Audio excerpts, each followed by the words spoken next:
नमस्ते, मैं हूँ पायल रोहातगी और आज मैं आपके साथ बात करना चाहती हूँ कुछ ऐसी औरतों के बारे में जिनकी तुलना मैं कुतियाओं से भी नहीं कर सकती। जी हाँ, हमारे देश के अंदर ऐसी ऐसी महिलाएं का जिक्र करना पड़ रहा है जो उनसे भी ज्यादा गई गुजरी हैं, जो मैं समझती हूँ एक जिस्म बेचने वाली औरत से भी ज्यादा गई गुजरी है, क्योंकि ये अपने धर्म को बेचती है।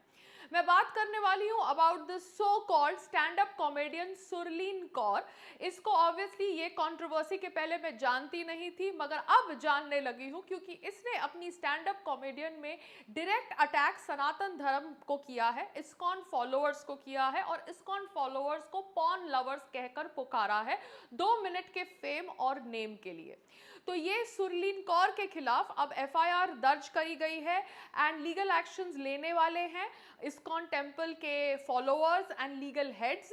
मगर मैं आपको इस कंट्रोवर्सी के बारे में थोड़ा बता देती हूँ। इसने अपने स्टैंड अप कॉमेडियन में कामसूत्र को कंपेयर किया विद पॉर्न, हिंदुओं को पॉर्न लवर्स बुलाया और खजुराहो में जो इरोटिक स्कल्पचर्स है उनका मजाक उड़ाया। कहा कि Hindu saints obviously Sanskrit language का प्रयोग करते हैं for their illegal activities in whatever. She was just trying to target Hindu saints to Khajuraho temples to everything.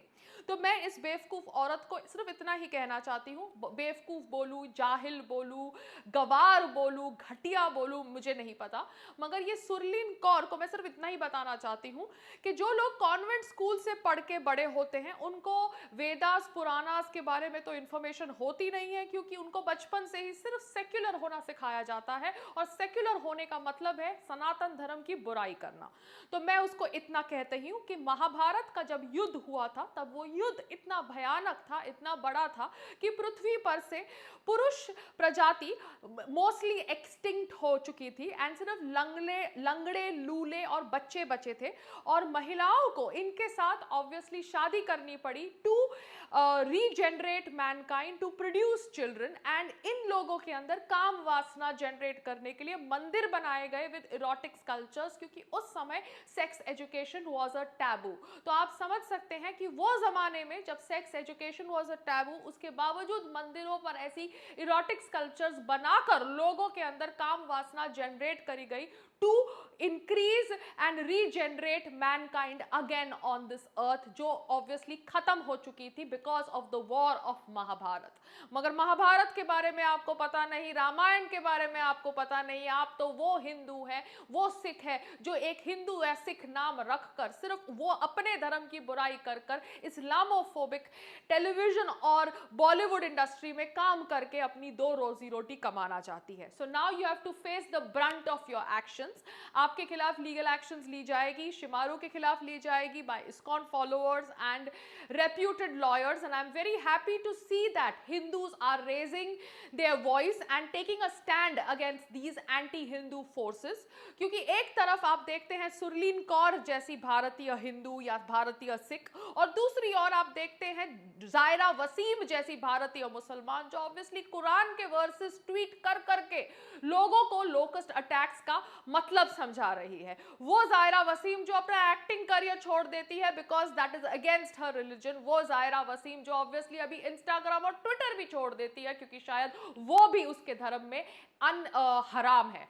So I really don't know कि किसकी मैं फैन बनूं। एक तरफ एक कट्टर मुसलमान है और दूसरी तरफ एक हिंदू जो सनातन धर्म की बुराई करके अपनी रोजी रोटी कमा रही है। किसकी कोई फैन बने, क्योंकि दोनों को देखकर मुझे इतना आश्चर्य होता है, क्योंकि दोनों ही भारतीय है मगर भारत के प्रति या भारतीयों के प्रति उनको प्यार नहीं है, सनातन धर्म के प्रति उनको प्यार नहीं है। उनको तो अपने अपने एजेंडास फॉलो करने हैं।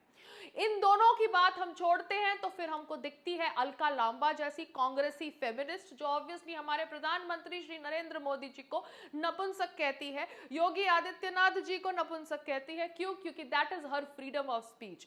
वो दिल्ली इलेक्शंस के पहले आदमियों को थप्पड़ मार सकती है, अपने पति को उसी के घर से निकाल कर फेंक सकती है, अपने सास ससुर को घर से बाहर निकाल सकती है और ऑब्वियसली वुमन कार्ड प्ले कर सकती है जब कोई उसे अरेस्ट करने की धमकी दे या कोई उसके खिलाफ खिलाफ एफआईआर दर्ज करने की धमकी दे। क्यों? क्योंकि वो कांग्रेस की फेमिनिस्ट है।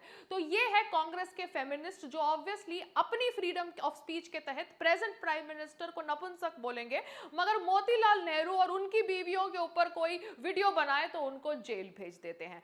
ऐसी औरतें हैं कांग्रेस के साथ, और ऑब्वियसली ऐसी औरतें हैं सुरलीन कौर और जायरा वसीम जैसी, जो भारतीय नागरिकता रखती हैं और भारतीय संस्कृति के खिलाफ षड्यंत्र रचती हैं। इनको भी सजा मिलेगी, इनको भी इनके कर्मों की सजा मिलेगी, क्योंकि हम बिलीव करते हैं कि जो जैसा बोएगा वो वैसा जरूर पाएगा। नमस्ते।